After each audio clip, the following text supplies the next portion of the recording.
ओम श्री हरि नारायणम शुभ सन्ध्या। यहाँहरू सम्पूर्णलाई हार्दिक स्वागत गर्न चाहन्छु। सदाको बसाइमा जस्तै आज पनि म उपस्थित भइसकेको छु।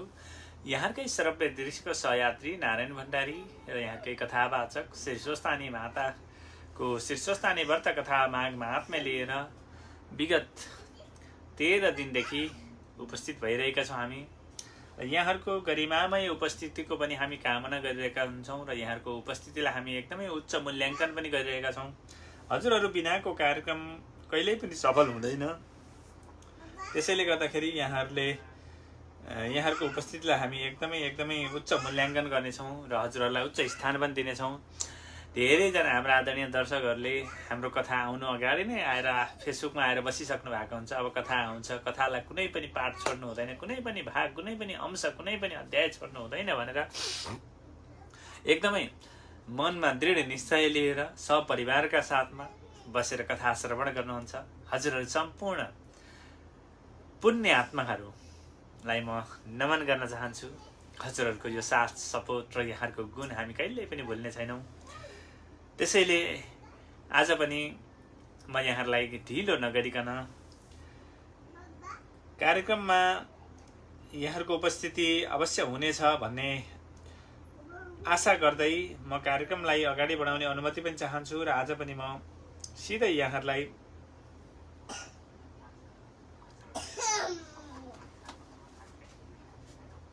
सेयर गरिदिनु होला, कार्यक्रम सेयर गरिदिनु होला। म पनि सेयर गर्न त म भ्याउँदिनँ, तर हजुरहरूले सेयर गरिदिनु भयो भने अवश्य पनि कार्यक्रम भव्य रूपमा अगाडि बढ्नेछ। सभ्य बनाउने काम म गरिरहेको हुन्छु भन्दै म अब आजको शीर्षस्थानी व्रत कथाभन्दा अगाडि हामीले जुन प्रार्थना गर्छौँ, शीर्षस्थानी माताको दिव्य रूपको स्मरण गरेर हामी कथा श्रवण गर्ने गर्छौँ, प्रार्थना गर्ने गर्छौँ, त्यस पछाडि कथा वाचन गर्छौँ।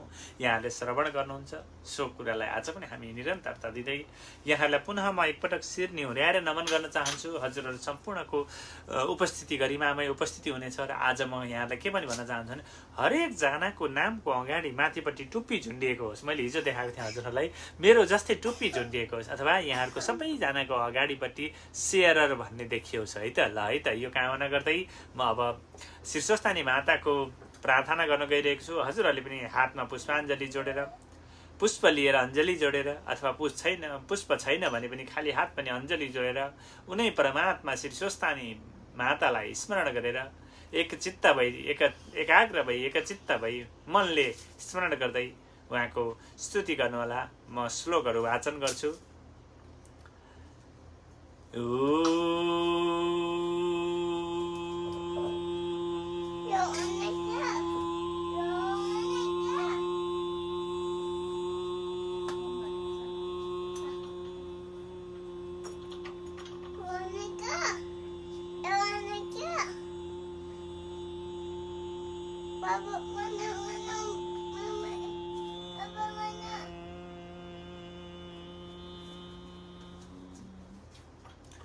यं ब्रह्मा वरुणेत्र रुद्रमरुता स्तुवन्ति दिव्यैस्तवै वेदै साङ्गपादकर्मोपनिषदैर्गायन्ति यं सामगा ध्यानावस्थितत गतेन मनसा पश्यन्ति यं योगिनो यस्यान्तं न विदुषुरसुरगणा देवाय तस्मै नमः।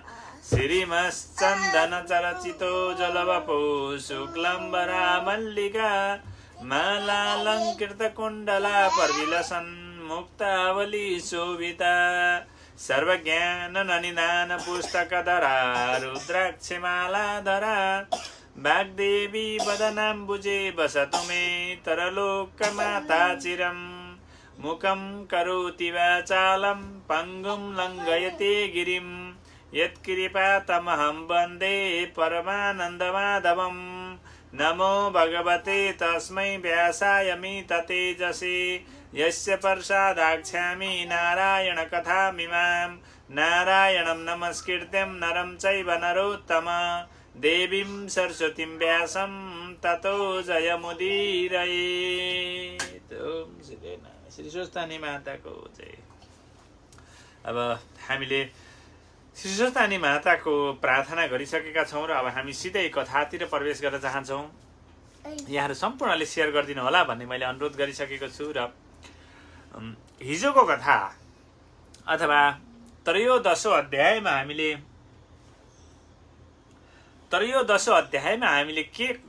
कुन कुरा सम्बन्धी कथा यहाँहरूलाई सुनाएका थियौँ त भन्दाखेरि यहाँले सुनिसक्नु भएको छ। 13औं अध्याय अथवा 13औं अध्यायमा हामीले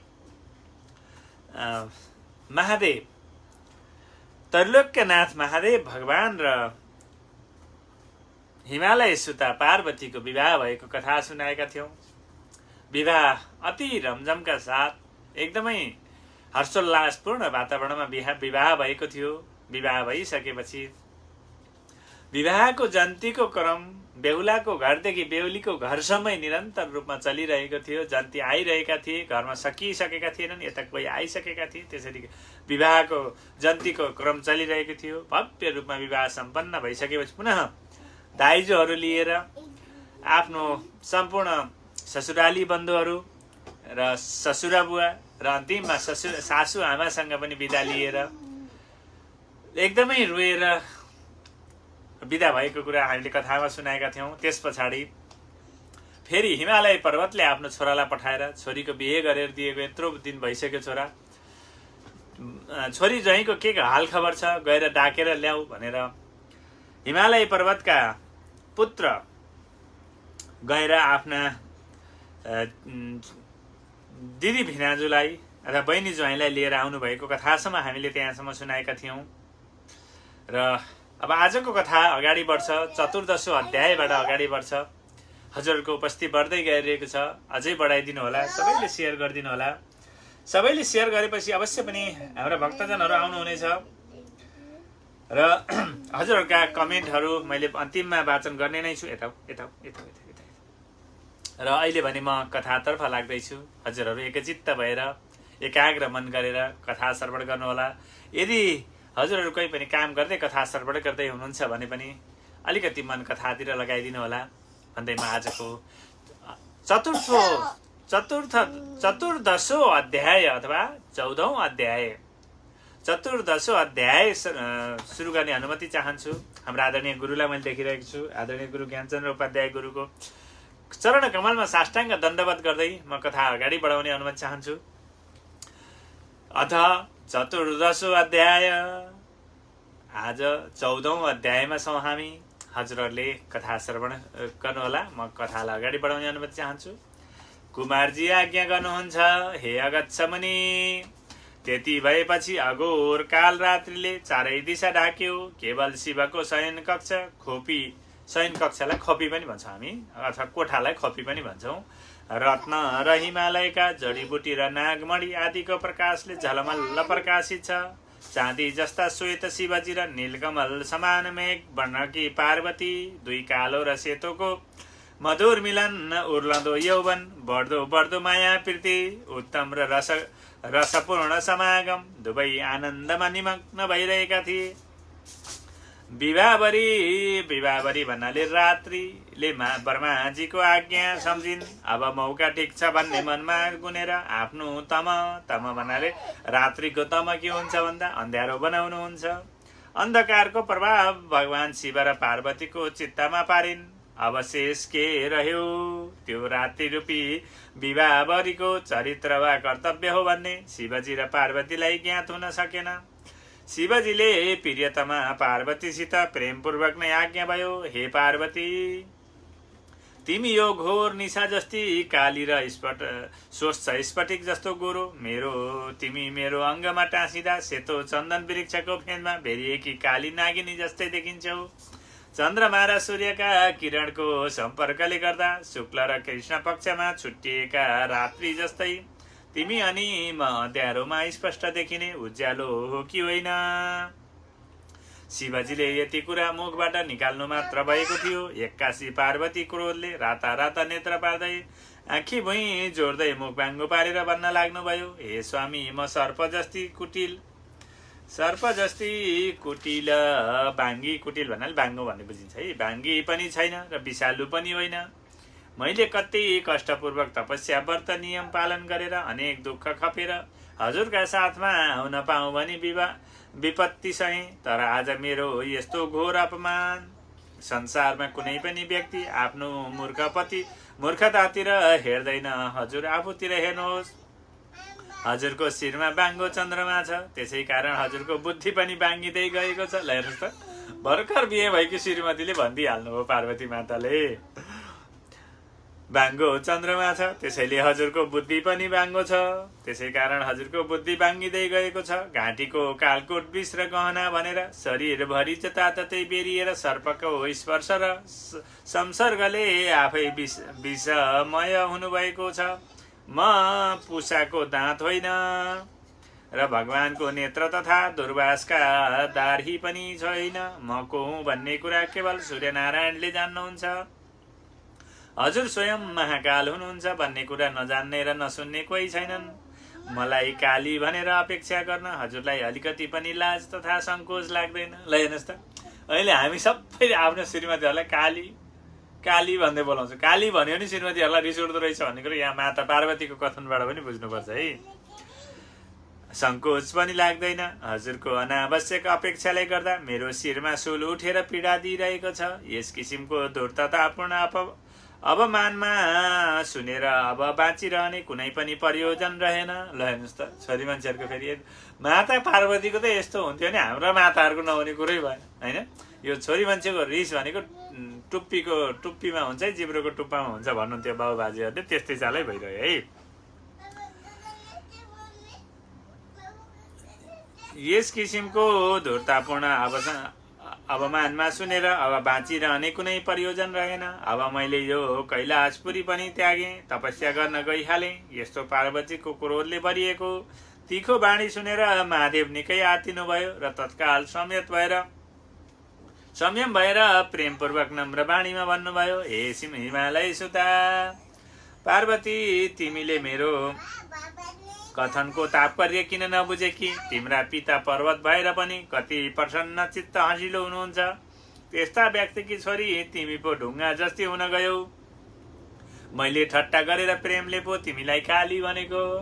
ल आजकल सबैले काली काली भन्ने मायाले रहेछ। भयो, अब फेरि कहिल्यै पनि तिमीसित ठट्टा गर्ने छैन। भयो नरिसाऊ, मलाई क्षमा गर, बरु हात जोड्दैछु। महादेवले यति नम्र भएर क्षमा माग्दा पनि स्वामीको हात हटाई हिँड्न लागिन्। यी छोरी मान्छे रिस अलि नै कडा हुँदो रहेछ है जस्तो लाग्यो है। त्यो चाला देखेर शिवजी पनि रन्केर भन्न लाग्नुभयो, हे पार्वती, तिमी त साँच्चै नै हिउँ जस्ती जड रहेछौ, हिमालयका बाटाहरू जस्तै बाङ्गी पनि रहेछौ, भन्न पनि उचित ठान्दछु। फेरि हिमालयको टाकुरा चाहिँ अगम्य र दुष्यम्य पनि रहेछौ। महादेवका यस्ता वचन सुनेर झन् रिसले चुर भई पार्वती भन्न लागिन्, हे स्वामी, हजुर अर्काको निन्दा नगर्नुहोस्, बरु हजुर आफूतिर दृष्टि दिनुहोस्। सर्पको दुर्गुण बाङ्गिनु कुटिलता हजुरको अङ्गमा लेपन गरेको दुर्गुण माधुर्य र स्नेहको न्यूनता वा अभाव, शिरको बाङ्गो चन्द्रमाको दुर्गुण भित्र पेट कालो हुनु, हजुरको वाहन साँडेको दुर्गुण अबुझ हुनु, श्मशानको दुर्गुण डर भए नहुनु। किनकि जसले चाहिँ श्मशानको बास गर्छ अथवा जसले श्मशानमा बास गरेको हुन्छ उसलाई डर र भय भन्ने हुँदैन। दिगम्बर रहनुको दुर्गुण, केही घिन नमान्नु, यस्ता कति दुर्गुणहरू छन्। हजुरलाई विचार छैन भने म के भन्न सक्दछु? अर्काको अङ्गको जुम्रा देख्ने तर आफ्नो आङको भैँसी नदेख्ने म यस्तासित कदापि बस्न तयार छैन। हिँडे भनी जब पार्वती महलबाट निस्कनु भयो अनि शिवका गणहरूमा हडबडी हुन लाग्यो। सहमा त्यही बिरक आइपुगे अनि दुई हातले पार्वतीका दुवै पाउमा समाई छाद हाली रुँदै भन्न लागे, माता हजुरलाई म जान दिन्न, फेरि मलाई यसरी छाडेर हजुर कहाँ जान लाग्नु भएको हो? अनि अन्य गणहरू पनि पछि पछि दगुर्न थाले। बिरक कराए म पनि आयामा, मलाई आफ्नो साथमा लैजानुहुन्न भने म ठुलो डाँडाको शिखरबाट हाम फालेर मर्नेछु। हजुर नभएपछि मलाई कसले माया गर्नेछ? भन्दै पछि लागे। वीरकको स्थिति देखेर पार्वती टक्क रोकिनु भएर वीरकलाई मुसार्दै दायाँ हातले चिउँडो उठाएर आफू पनि अलि तल निहुरी माया गरेर भन्न लाग्नुभयो, बाबु वीरक, पहाडको टाकुराबाट हाम फाल्न पनि हुँदैन र मसित सँगै जान पनि हुँदैन।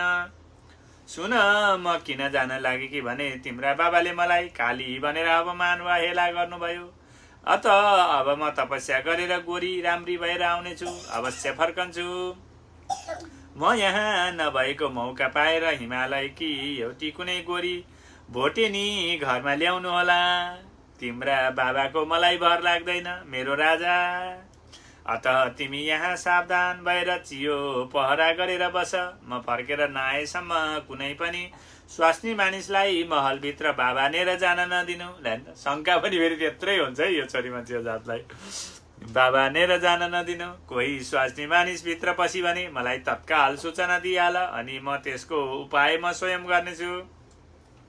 त्यसरी कुरा बुझाएपछि वीरकको चित्त बुझ्यो र भने, हजुरको आज्ञा स्वीकार छ माता, तर तपस्या पूरा भएपछि अवश्य फर्किनु होला, कोही पनि आउन पाउने छैन। यति वीरकले भनेपछि पार्वती तपस्या गर्न जानुभयो।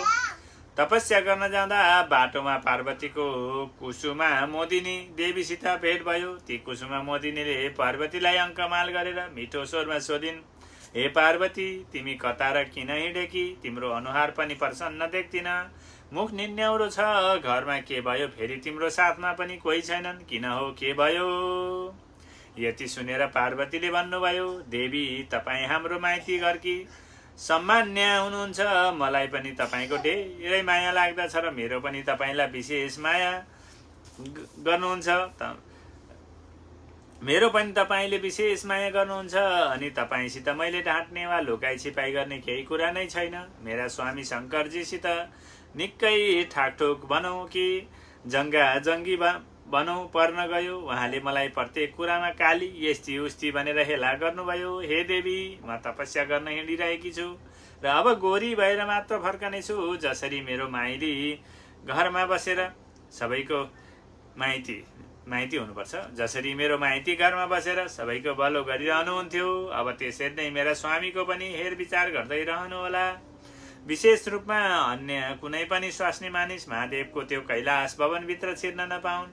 कदाचित कुनै उपायले पसिहालेछन् भने गुप्त रूपमा मलाई सूचित गर्न नबिर्सनु होला। त्यस बखत जे जति गर्नु पर्ला त्यो म स्वयं गर्नेछु। यति भनेपछि आफ्नी कुलदेवीको आश्वासन पाएपछि पार्वतीले आफ्नो हिमालयमा तपस्या गर्न जानुभयो, अनि आफ्ना पिता हिमालयको बगैँचामा आकाश मार्गबाट घनघोर कालो घटाभित्र कुनै तेज पुञ्ज हराएर गए चाहिँ अदृश्य रूपमा पुग्नुभयो। अनि पहिरेको राम्रा राम्रा गहना वस्त्रहरू त्यही एकातिर राखी वृक्षका बोक्रा पहिरेर ग्रीष्मको घाममा पञ्चाग्नि तापी वर्षा ऋतुमा खुला चौरमा वर्षाको कष्ट सहेर तथा पुषमाघको जाडोमा हिमालयको जलभित्र बस्ने, अनि कहिले निराहार कहिले अलिअलि फलाहार गरी रित्तो वेदीमा सुत्ने यस प्रकार कठोर तपस्यामा लीन हुनुभयो। पार्वतीले तपस्या गर्न बसेकी थाहा पाएर त्यही मौका छोपी अन्धकासुरको पुत्र बकासुरको मित्र अगाडि नामको एउटा दानव पिताको शत्रु साधन गर्ने अवसर यही हो भनी एक्लै पारी बिताउने इच्छाले शिवको कैलाशपुरीमा आएर भित्र जान विचार गर्दा ढोकामा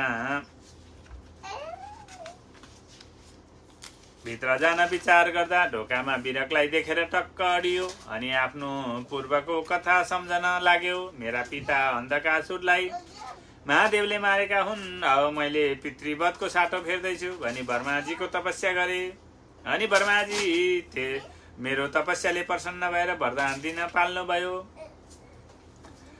म कहिल्यै नमर्ने अझ मराउन पाऊँ भनी वरदान मागे। ब्रह्माजीले, हे असुरराज बकासुर, यस संसारमा कोही पनि अमर छैन, शरीर पाएपछि एक दिन मर्नै पर्दछ। अतः मृत्युको कुनै अवकाश वा निमित्तलाई अडान राखी वरदान माग, म दिनेछु भन्नुभयो। अनि दानवले भन्यो, हे प्रभु, त्यसो भए जहिले म आफ्नो देह परिवर्तन गर्नेछु त्यसै बखत मेरो मरण हुन सकोस्, अन्यथा शरीर परिवर्तन नगरेसम्म अमर रहिरहँ भन्यो र ब्रह्माजीले तथास्तु भन्नुभएको हो।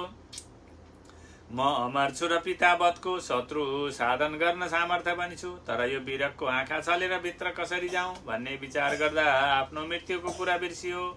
यो विरकलाई कुन उपायले छक्क्यौँ, केवल यही मात्र विचार गर्न लाग्यो। त्यस बखत सानो सर्पको रूप लिएर विरकको आँखा चली एउटा सानो छिद्रबाट भित्र पस्यो। नगर सानो नगर। आफ्नो कोखमा दाँत राखेर पार्वतीकै जस्तो रूप धारण गरी शरीरमा पुरा श्रृङ्गार र आभूषण समेत पहिरी शिवजी राज भएको भव्य बैठक कोठामा पुग्यो। शिवजीले त्यसलाई पार्वती ठानेर कमाल गरी भन्नुभयो, हे प्रिय पार्वती, तिम्रो भाव उत्तम छ। यो भाव नक्कली वा बनावटी त होइन, मेरो मनको भाव बुझ्न समर्थ भइछौ कि कसो। तिमी नहुनाले मेरो निम्ति सारा संसारै अन्धकारमय भयो। तिमी प्रसन्न भएर नै फर्केर आएकी जस्ती छौ कि कसो। फर्केर आयो, राम्रो गर्यो, यो काम गर्नु उचित पनि हो। यति महादेवको कुरा सुनेर पार्वती रूपधारी दानवले भन्यो, स्वामी, म तपस्या गर्न गएकी हुँ, तर हजुरलाई सम्झिरहेँ, केही गर्दा पनि बिर्सन सकिन, त्यसैले फर्केर आएकी हुँ। यो कुरा सुन्दा महादेवको मनमा शङ्का उत्पन्न भयो। मैले त्यति बुझाउँदा पनि नमानेर दृढ भई तपस्या गर्न गएकी पार्वती त्यसै फर्केर कदापि आउन सक्दिनन्। यस्तो विचार गरी राम्रै ध्यान दृष्टिले हेर्दा पार्वतीको बायाँ भागमा पोखामा रोमको आवर्त भुमरी परिका कमलको फूल जस्तो चिन्ह बनेको थियो। त्यो रहेनछ त यो कुनै दानवी माया हो, छल्न आएको भन्ने बुझेर पनि थाहा नपाए झैँ भई बिस्तारैसित वज्रास्त्रको साधन गरी त्यस अगाडि दानवको सन्धिमा प्रहार गर्नुभयो र त्यस चोटले त्यो आडी दानव त्यहीँ ढलेर मर्यो। उता पार्वतीकी कुलदेवी कुसुमा देविनीले स्वास्नी मानिस भित्र पसेको चाल पाइन्, तर किन र कसरी भित्र पसी के भयो भन्ने कुरा जान्न सकेनन्। महादेवको गुप्त खपीमा कुनै स्वास्नी मानिस पसी भन्ने समाचार वायुद्वारा पार्वती कहाँ पठाइन्। त्यो समाचार सुनेर पार्वती मनमा नै विचलित भइन्। विरकले मलाई धोका दियो भन्ने ठानेर म जस्ती सोची र माया गर्ने आमालाई धोका दिइस् भने अब चर्को नुन जस्ती शिला पत्थर तेरी आमा होस् भनेर श्राप दिइन्। यस प्रकार विरकलाई श्राप दिएर क्रोधित भएकी पार्वतीको मुखबाट उनको रिसको रूपान्तरमा एक ठुलो सिंह निस्कियो। भयङ्कर अनुहार भएको, याल हल्लेको र पुच्छर ठाडो पारेको, अनि दाँत कटकट पारेर मुख खोलेको, जुरो लत्रिएको, कोखा र कम्मर सेप्रो भएको यस्तो डरलाग्दो सिंहमा चढेर पार्वतीको उग्र रूप हुने लक्षण जानेर स्वयं ब्रह्माजी त्यही प्रकट हुनुभयो र आज्ञा गर्नुभयो, हे पुत्री पार्वती, तिमीले यो के गर्न आँटेको? तपस्या गर्न छोडेर कता प्रस्थान गर्न खोजेकी छौ? व्यर्थ किन क्रोध गरेकी? तिम्रो क्रोधको उद्देश्य के हो? मनमा के इच्छा छ? जस्तै दुर्लभ वस्तु पनि म दिन तयार छु। यस्तो कठिन तपस्या र यो क्रोधबाट के गर्ने मन छ? चित्तको कुरा मलाई भन। ब्रह्माजीको वचन सुनेर पार्वतीले भन्नुभयो, हे पितामह ब्राह्मण, मैले महादेव स्वामी पाऊँ भनेर कठोर तपस्या गरेर बल्ल बल्ल महादेवलाई स्वामी रूपमा प्राप्त गर्न सकेँ। अब महादेवजी मलाई बारम्बार श्यामा भनेको संस्कृत शब्द, नेपालीमा काली भनेर उपहास भनेको खिसी गरिरहनुहुन्छ। त्यसै कारण अब म सुवर्ण जस्तै रङ्की गोरी भएर उनकी परम्परा बनी उहाँकै बायाँ काखमा बसिरहन पाऊँ, यही मेरो आन्तरिक इच्छा छ। पार्वतीको इच्छा जानेर ब्रह्माजीले तथास्तु भन्नुभयो। अनि पार्वतीजीले आफ्नो पुरानो भ्रमरा झैँ र भुलेका नीलकमल समानको शरीरको काँचुली निकाली, कालो काँचुली सर्पले फेरे जस्तै गरी त्यहीँ छाडिदिनुभयो, अर्थात् काँचुली त्यहीँ फेरिदिनुभयो। पार्वतीको त्यस काँचुलीबाट पीताम्बर धारण गरेकी, हातमा घण्टा लिएकी कालिका देवी प्रकट भइन्। तिनलाई ब्रह्माजीले भन्नुभयो, हे विवाहवरी, तिमी निशा रात्रि हौ। यो पार्वतीजीको देहको सम्पर्कले गर्दा तिमी कृतार्थ भएकी छौ। पहिले तिमी केवल एक निशा थियौ, अब यो सिंह तिम्रो वाहन बन्नेछ।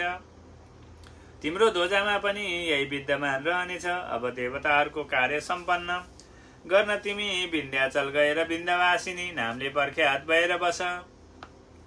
यो पञ्चाल नाम भएको यक्ष आफ्ना लाखौं यक्ष सेनामा साथ तिम्रो सेवा र आज्ञामा उपस्थित रहनेछ। यति भनेर कालीलाई विन्ध्याचल पर्वतमा पठाई ब्रह्माजी आफ्नो धाममा फर्कनुभयो। पार्वतीजी पनि खारिएको सुन जस्तो वर्णकी गोरी भएर प्रसन्न मनले शङ्कर भगवान कहाँ जान सरासर पाल्नुभयो। मुख्य द्वारमा हातमा वेदको छडी लिएर बसेको बिरकले भित्र जान लागे कि पार्वतीजीको सामुन्ने ठड्याएर भन्न लागे, यहाँ तपाईँको केही काम छैन, तुरुन्त फर्किहाल्नुहोस्, होइन भने शङ्कर भगवानको अमोघ त्रिशूलको लक्ष्य हुनुपर्नेछ। अघि नै पार्वतीजीको रूप लिएर कुनै एउटा दानव शिवजीलाई झुक्क्याएर छल्न पनि भित्र पसेछ। मैले त्यसलाई देख्न पाइन, तर अन्तर्यामी शिवजीले त्यसको पाखण्ड थाहा पाएर त्यसलाई स्वयं मार्नुभएछ। अनि मलाई भित्र डाकेर भन्नुभयो, बिरक मूलद्वारमा बसेर तिमीले के यस्तो हेलचेक नै वा असावधानी गरेको? यति भन्दै बेसरी रिसानी भयो। यस्तो चाला गर्ने हो भने तिमीले मेरो ढोकामा धेरै दिनसम्म बस्न पाउँछु भन्ने आशै गर्नु पर्दैन।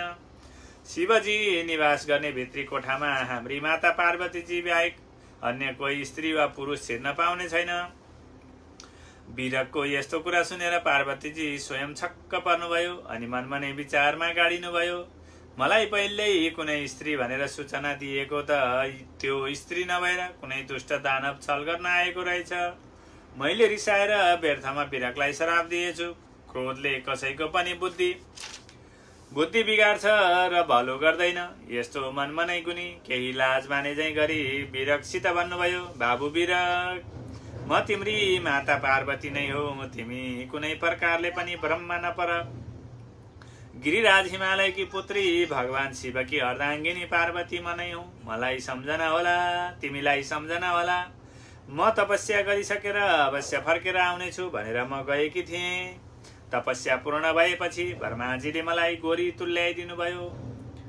अनि तिमीले कुनै स्वास्नी मानिसलाई यस ढोकाबाट भित्र जान दियो अरे भन्ने समाचार सुन्दा मलाई बेसरी रिस उठ्यो अनि तिमीलाई श्राप दिए, तर त्यसमा तिम्रो केही दोष रहेनछ।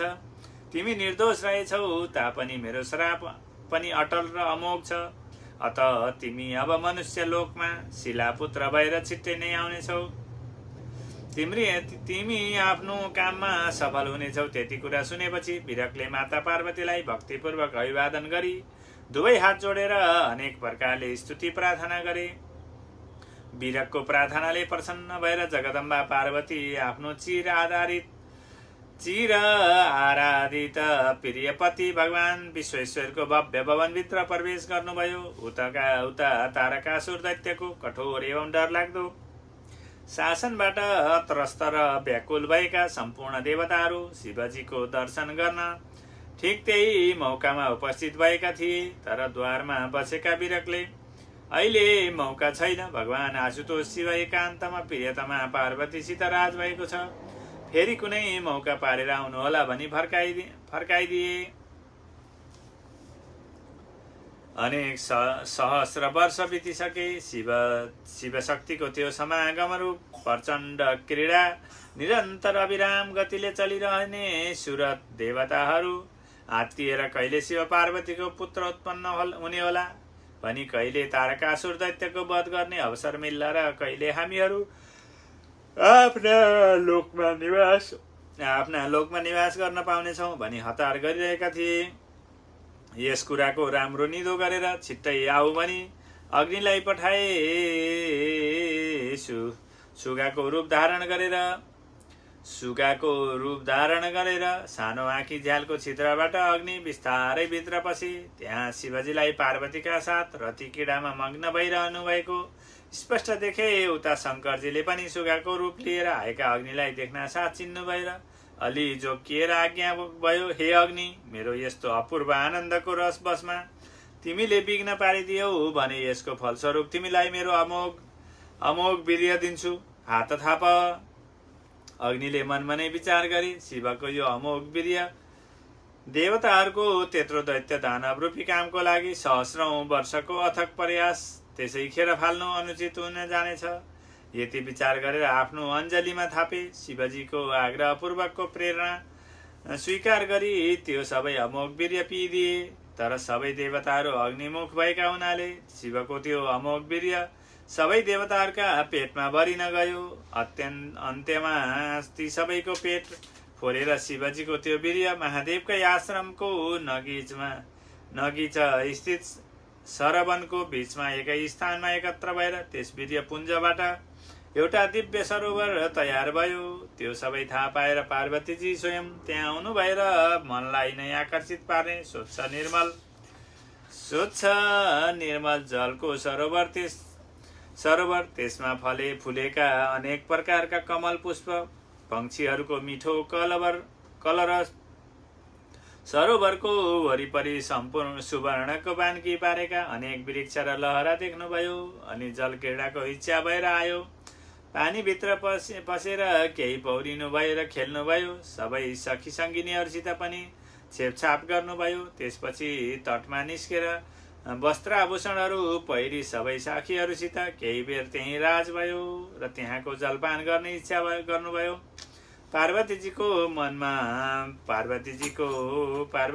मनको भाव बुझेर सरोवरमा स्नान गरिरहेका सटकीर्तिकाहरूले त्यो पवित्र र निर्मल जल कमलको पातमा लिएर पार्वतीजी यहाँ बस्नु भएको थियो त्यही विश्रामस्थलमा आए। जहाँ बस्नु भएको थियो त्यही विश्रामस्थलमा आए। त्यो पवित्र सरोवरको जल देखेर पार्वती निकै प्रसन्न हुनुभयो। यो मौका सबै प्रकारले उपयुक्त र अनुकूल छ भन्ने विचार गरेर ती सटकीर्तिकाहरूले पार्वतीसित विनम्र स्वरमा भने, हे भगवती पार्वती, यो जल स्वीकार गर्नुहोस्। यदि हजुरको गर्भबाट उत्पन्न बालक हामीहरूको समेत पुत्र मान्न स्वीकार गर्नुहुन्छ भने यो पवित्र जल पान गर्नुहोस्।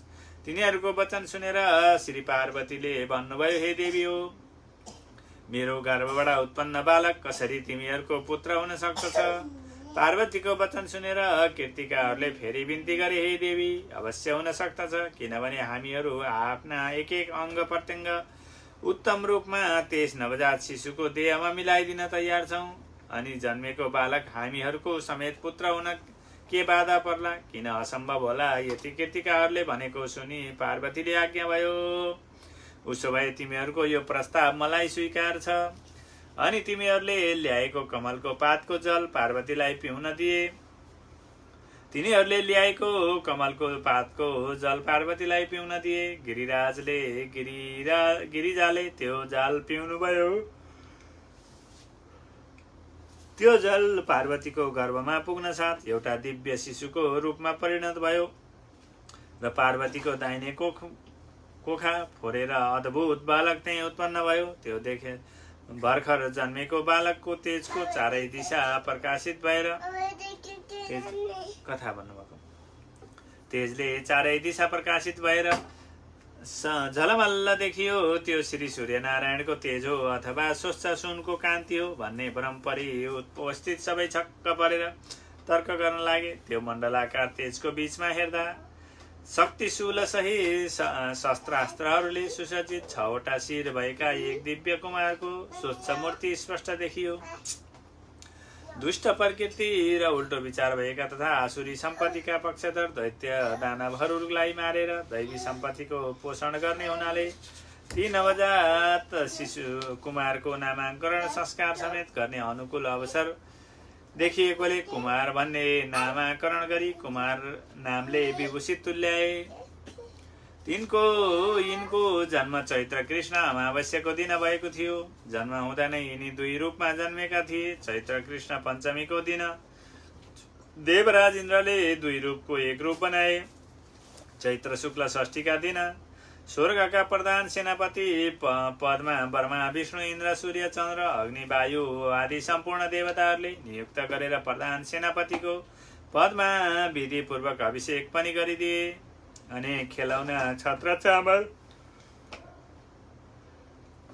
वस्त्र चन्दन र अलङ्कारहरूले सुसज्जित पारे। अनि इन्द्र महाराजले आफ्नी कन्या देवसेना दिएर विवाह पनि सुसम्पन्न गराए।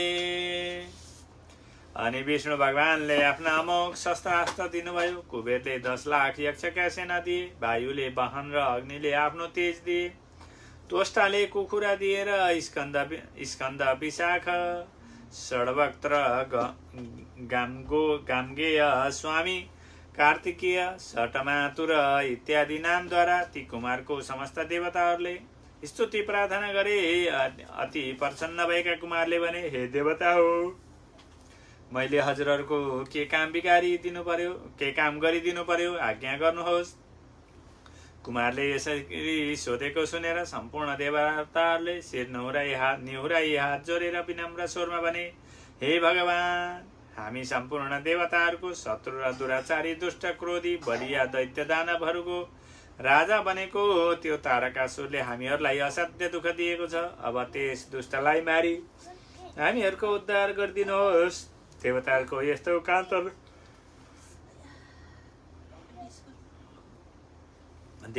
यस्तो कातर र प्रार्थना सुनेर कुमारले आज्ञा गर्नुभयो, हे देवता हो, यस कामका लागि अब कुनै चिन्ता सुर्ता मान्नु पर्दैन। लोककण्टक बनेको त्यस तारकासुरको वध गर्न सेनाको अब व्यवस्था मिलाएर युद्धभूमिमा पठाउनु अथवा आउँदै गर्नु। त्यस तारकासुर कहाँ एउटा दूत पठाउनु पनि आवश्यक छ। म तत्काल गइरहेको छु भन्दै कुमारजी तारकासुरको वध गर्न पनि प्रस्थान गर्दा भए। उता देवराज इन्द्रले एउटा अलि तिखो बाणी र तीव्र स्वभाव भएको व्यक्तिलाई डाकेर जो भन्नुपर्ने कुराहरू सिकाई तारकासुर कहाँ दूत रूपमा पठाए। त्यो दूत गएर तारकासुरलाई भन्यो, हे दानवराज, स्वर्गका महाराज इन्द्रको म दूत भएर आएको हुँ। अब उहाँको समाचार ध्यानपूर्वक सुन्नुहोस्। हे तारकासुर, तिम्रो शक्ति र सामर्थ्य जे जति छ त्यसको प्रयोग गर्ने समय आयो। आफ्नो सुरमा जे गर्न सक्दछौ गर, किनभने समस्त संसारका प्राणीहरूलाई थिचेर दलेर तथा कुल्चेर एवं शोषण गरेर दानवी अत्याचारले तिमीले पापको जुन ढुकुटी भरि पारेर स्वयं आफूलाई म एकमात्र यस संसारको अधिपति हुँ अथवा सामर्थ्य हुँ भन्ने मनमा जुन अभिमान र घमण्ड गरिरहेका छौ र प्रभाव वा ठस्सा देखाइरहेका छौ, अब त्यो पापको, अभिमानको र घमण्डको तितो परिणाम रूपी फल चाख्दिन भने पनि नचाखी नहुने समय उपस्थित भयो। म तिनै लोकको शासन र तारकासुर जस्ता अत्याचारी, दुराचारी एवं आततायीको निर्मूल पारिदिनु मेरो प्रधान कर्तव्य हो। देवराज इन्द्रको यस प्रकारको समाचार सुन्नासाथ क्रोधले राता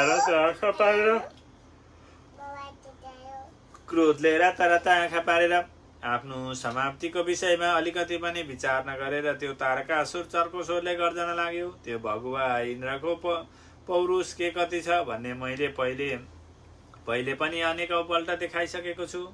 त्यो बुद्धिहीन इन्द्रलाई अलिकति पनि लाज छैन। बलवान तारकासुरको यस्ता कुरा सुनि दूत फर्केर गइसकेपछि तारकासुर आफ्नो मनमनै विचार गर्न लाग्यो। कसैको पनि आड भरप नपाई इन्द्रले मसित यस्तो स्फूर्तिको समाचार पठाउन सक्दैन। बारम्बार हार खाएर संग्रामबाट भाग्ने तथा हामी दानवहरूबाट पराजित भएको इन्द्र आज कुरा गर्दैछ भने अवश्य पनि त्यसलाई कुनै बलियो संयोग वा भर प्राप्त भए जस्तो बुझिन्छ। यसै मौकामा तारकासुरका चारैतिर असगुण वा कुलक्षणहरू देखिन थाले। पानी परे झैं रगत बर्सिने, आँधी र धुलो उड्ने, आँखा र पाखुराहरू फरफराउने, मनमा अत्यास हुने। कालले डोर्याएको भन्छ नि, यति भयो भने पक्का कालले डोर्याएको भन्ने बुझ्नु होला है। मुख सुकेर आउने, परिवारको अनुहार मलिन देखिने, स्याल कुकुरहरू रुने कराउने इत्यादि हुन लागे। कहिल्यै पनि घरमा पालेको कुकुर रुन्छ अथवा वनमा रहेको स्याल रुन्छ भने त्यसबाट अनिष्ट हुन्छ भन्ने कुरा पनि हजुरहरूले ख्याल गरिबक्सला। यस्ता कुनै पनि कुरामा विचार नगरी आफ्नो चित्त नियन्त्रणमा राखेर त्यो तारकासुर निर्भय भइरहेको थियो। त्यही मौकामा आफ्नो ठुलो राजप्रसादको अग्लो छतबाट हेर्दा हात्तीका समूह हिँड्दा घण्टा गुँगुरहरू बजेको विचित्र ध्वनिले डरलाग्दो अनि अश्वहरूका टापको ध्वनि र उडेको धुलोले आकाशमा कुइरी मण्डल भएको, अनेकानेक रथहरूका अग्ला अग्ला ध्वजा पताका फरफराएका र पाङ्ग्राका घर घर ध्वनि भइरहेको, आकाशमा अनेक प्रकारका विमानहरूमा विराजमान देवताहरूका चमरहरू चलिरहेका अनि अनेक किन्नर गणहरूका सङ्गीतको मिठो ध्वनि फैलिरहेको, राम्रा राम्रा वस्त्र र अलङ्कार तथा दिव्य फुलमालाहरूले झलमल्ल भएको, अनि म्यानबाट झिकेका खड्ग खुँडा तरबार आदि वस्त्र लिएका सुत बगद र बन्दीजनहरूको स्तुति पाठले तुमुल ध्वनि बढ्दै गइरहेको, झकाझक टल्कने कवचहरूले अद्भुत शोभा भएको समस्त देवताहरूको विशाल सेना देखियो। अनि तारकासुरको तत्काल चित्त आतियो र के गरौँ कसो गरौँ भन्ने विचार गर्दा गर्दै चिन्तामा गाडियो र आकाशतिर नै हेरिरह्यो। तथा विचार गर्यो, कुन यस्तो अपूर्व योद्धा यहाँ आउँदैछ जसलाई मैले आजभन्दा पहिले नजितेको होला। यसरी मनमनै तर्क गर्दै थियो कि अकस्मात उसका कानमा अनेक सिद्धजनहरूको दिव्य सङ्गीतको सुमधुर ध्वनि तारकासुरको हृदय नै थर्काउने गरी भित्र पसिरहेको थियो।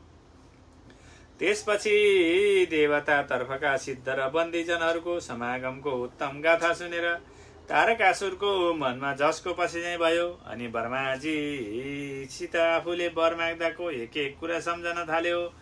अनि 7 दिनको सानो शिशुबाट मेरो मृत्युको समय आइपुगेछ कि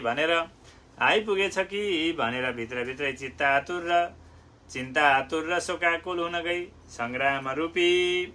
सङ्ग्राम रूपी धर्मको मर्यादा स्मरण गरेर कवच पनि नपहिरेरै केही पैदल सेनाहरूलाई पछि आउने सङ्केत दिई आफू पनि पैदल नै आफ्नो विशाल राजभवनबाट बाहिर निस्कियो। अनि काल नेमीले आफ्ना समस्त दानवहरूलाई यसलाई किन दिएको रे यत्रो मामालाई खुवाइदियो। राजभवनबाट बाहिर निस्क्यो। अनि कालनेमीले आफ्ना समस्त दानवहरूलाई उच्च स्वरमा चिच्याएर भने, हे दानव योद्धा वीर हो, अविलम्ब सेनाहरू सुसज्जित पारेर दगु र पक्र देवताहरूलाई मार, ढिलो नगर, मेरो पछि झटाझट आओ। आफ्नो सामु आइसकेको अत्यन्त सुकुमार भएका कुमारजीलाई देखि भयङ्कर डरलाग्दो रूपको स्वरूपको त्यो तारक असुरले भन्यो, ये फुच्चा सानो बच्चा, के मसित लडाइँ गर्ने मन छ? आओ साना बालकसित भकुण्डो खेला। तिमी जस्ता साना बालकहरूले हामी जस्ता डरलाग्दा असुरसित युद्ध गर्न सुहाएन। हामी जस्ता पराक्रमित दानवहरू अघि कहिले देखेका थियो के यो सङ्ग्रामको विधि र धर्म? नजान्ने तिम्रो केटाकेटी बुद्धि हो। यति सुन्न साथ कुमारले पनि समस्त देवताहरूलाई हर्षवृद्धि गर्दै तारकासुरसित मुहुडा दिएर अलि चर्को स्वरमा भन्नुभयो, ए तारकासुर, शास्त्रका नियम र युद्धको धर्म मैले नै तँलाई बुझाउनु पर्ने भइरहेको छ। किनकि युद्धको समयमा निर्भीक योद्धाहरूको कुरा यस्तै हो, यो कुरा यसो होइन भन्नेतिर लागेर अनर्गल तैँले जस्तै प्रलाप गर्दैनन्। मलाई बालक ठानेर उपहास नगर। विषालु सर्पको बच्चा सानै भए पनि डरलाग्दो हुन्छ। फेरि सूर्यबलकै छँदा पनि कसैले हेर्न सक्दैन। सूर्य बालकै छँदा पनि कसैले हेर्न सक्दैन। हात्ती ठुलो भए पनि सानो अङ्कुशले बसमा राख्दछ। मन्त्र सानै भए पनि सुरासुरलाई बसमा पार्न सक्ने सामर्थ्य भएको हुन्छ। बुझिस् तारकासुर, म तेरो निम्ति अझै अछु। कुमारजी यसरी भनिरहेकै थिए। उनीमाथि तारकासुरले मुद्गर प्रहार गरिदियो। कुमारले वज्रद्वारा त्यो मुद्गर विफल तुल्याइदिए र तत्काल फलामे बिन्दी असुरले प्रहार गर्यो। त्यो पनि कुमारले हातले समातेर फालिदिए। अनि तारकासुरलाई ताकेर कुमारले एउटा प्रभावशाली गदा प्रहार गरे। त्यस गदाको चोटले तारकासुर कुनै वज्रको चोट परेको ठुलो पर्वत जस्तै भयो र मनभरै कुमारलाई अझै बहादुरजी मान्यो र आफ्नो काल प्रत्यक्ष सामुन्ने आइपुगेको स्थिति जाने बुझेर पनि क्रोधले रन्थनी रहेको थियो। अनि तारकासुर लरखरिएको देखेर कालनेमी समेतका समस्त दैत्य दानवहरू एकैपल्ट तम्सिएर कुमारमाथि जाइलागे। अनेक शस्त्र अस्त्रहरूको वर्षा गरे, तर स्कन्द कुमारलाई कुनै पनि शस्त्र अस्त्रले छुन सकेन। अनेक दैत्य दानवहरू कुमारतिर तथा देवताहरूतिर झम्टिन थाले। कुमारलाई त तिनका शस्त्र अस्त्रहरूले छुनै सकेनन्, तर अनेक देवताहरू आकुल व्याकुल भए। देवगणहरूको त्यस्तो स्थिति देखेर क्रोधित भएका कुमारले आफ्ना अमोघ शस्त्रास्त्रहरू ती दैत्य दानवहरूमाथि यस किसिमले प्रहार गरे कि दानवहरूको विशाल सेना जहाँको तै टक्क अडियो, अगाडि बढ्ने साहस गर्न सकेनन्। तिनको सामर्थ्य नै हराएर गयो। झन पछाडितिर भाग्न थाले। आफ्ना सैनिकहरू त्यसरी भाग्न लागेको देखेर रिसाएको तारकासुरले आफ्नो प्रचण्ड गदा घुमाएर कुमारलाई ताकेर प्रहार गरिदियो। त्यसैमाथि अनेक बाणहरू एकैपल्ट छाडेर कुमारको वाहन मयूरलाई घायल पारी पछाडि सर्न बाध्य तुल्यायो। जब खोट खाएर मयूर पछाडि फर्कन लाग्यो, तब क्रोधित भएका स्वामी कार्तिकेयले सुवर्णका झालर र टल्किने सिक्रीहरूले सुसज्जित शक्ति उचालेर फन्न तीनपल्ट घुमाई रत्नका बाजुबालाहरूको झन्कार गराई। पापिष्ट तारकासुर अब त सङ्ग्राममा मेरो सामुन्ने उभिएर अन्तिम पटक यो विशाल संसारलाई हेर। अब तैँले यमराजको नगरतिर जाने मौका नजिकै आइरहेको छ। मेरो यो शक्तिले प्राण लिनेछ। अब त मरिस, तेरो शस्त्रास्त्र र तन्त्र मन्त्र जे जति छ सबैलाई स्मरण गर। मौका यही हो, अब फेरि अवसर मिल्ने छैन। जे भएको शक्तिले उद्योग गर, जीवन रक्षाको उद्योग गर। यति भनी ठुलो बेगले तारकासुरको छाती ताकेर शक्ति प्रहार गरिदिए। त्यो अमोघ शक्तिले बलवान तारकासुरको वज्रको विशाल पर्वत चाहिँ अत्यन्त कठोर छाती भरिदियो र प्रलय कालमा भूमिमा ढलेको ठुलो पर्वत चाहिँ किरीट कुण्डलहरू चारैतिर छर्दै आकाशबाट चट्याङ परे जस्तै चर्को शब्द पारेर भूमिमा पछारियो। त्यसका सैनिकहरू ठुलो हाहाकार र कोलाहल मचियो। सारा सैनिक जगले जता भाग्ने अवसर पायो उतै भाग्न थाले। यस प्रकार जब स्वामी कार्तिकेयले बलवान असुर तारकासुरलाई मारिदिनु भयो, तब आसुरी सम्पदाको पनि इति भयो। इति भन्नाले अन्त्य भयो। अनि देवताहरू पनि ठुलो विजयको हर्ष मनाउन लागे। दैवी सम्पदाको उत्थान भएकोले समस्त संसार सुखी भयो। त्यस मौकामा नरक नै शून्य भयो। त्यहाँ पापी वा दुखी कोही देखिएनन्। नरकमा पनि सबै खुसी भएर सुखी देखिएछन्, कोही पापी पनि छैनन् अरे। ल हेर्नुहोस्, यस्तो भएछ। त्यति भइसकेपछि सबै देवताहरू एकत्र भएर विजयी कुमारको स्तुति गरे। तारकासुर मारिएको हर्षले गदगद भएका देवताहरू कुमारप्रति आभार र कृतज्ञता प्रकट गरी भक्तिपूर्वक अभिवादन अर्पण गरी सिद्ध महर्षि, देवर्षि र राजर्षि तथा सम्पूर्ण देवगण आफ्नो आफ्नो लोकमा जाँदा भए। कुमारजी पनि देवताहरूको कार्य सिद्ध पारेर कैलाश पर्वतमा आफ्ना माता पिताको दर्शन गर्नका लागि जानुभयो। कुमारजी आज्ञा गर्नुहुन्छ, हे अगस्त्य मुनि, कुमारको उपस्थिति र तारकासुरको विनाश भएको प्रसङ्ग भन्ने, सुन्ने र सुनाउने प्रत्येक मानिस दीर्घायु, भाग्यमानी, निरोगी, लक्ष्मीवान, राम्रा र तेजिला हुनेछन्।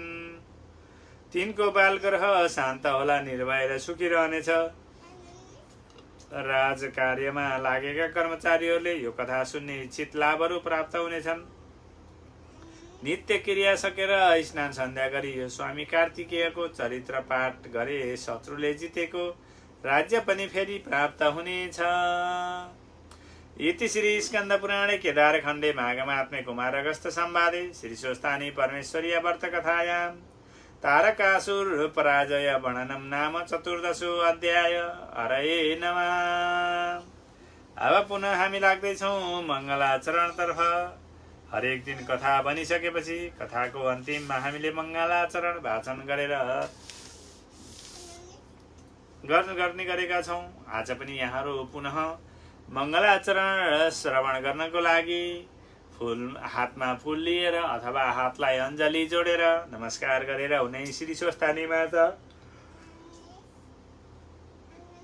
परमेश्वरीको एकचित्त भएर भक्ति गर्नुहोला।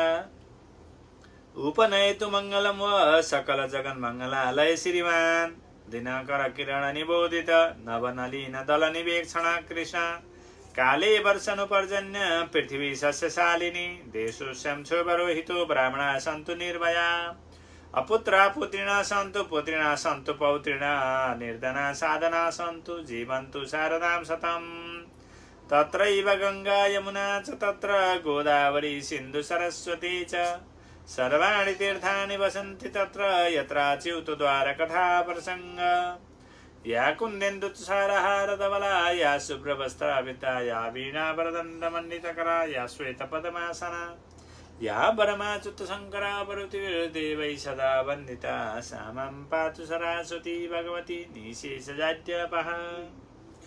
यस पछाडि हामी हरेक दिन जस्तै कायेन वाचा गर्छौं।